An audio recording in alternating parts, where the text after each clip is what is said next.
نبی علیہ الصلوۃ والسلام سر مبارک زما په غیږ کې پروت دی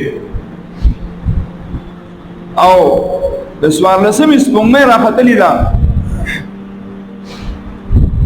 وایي زه کله د څوارلسمې سپوږمۍ ته ګورم او ډېر خوند کوي ډېره ښایستې ده څوارلسمې سپوږمۍ وایي زه کله د څوارلسمې سپوږمۍ ته ګورم او کله د نبی علیه الصلوۃ والسلام د مخ مبارک ته ګورم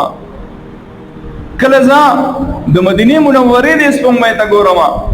او کله د اسمان د سپوږمۍ ته ګورم وایي زما دا نظرونه په دې فیصله باندې په دې تګ او دو کې چې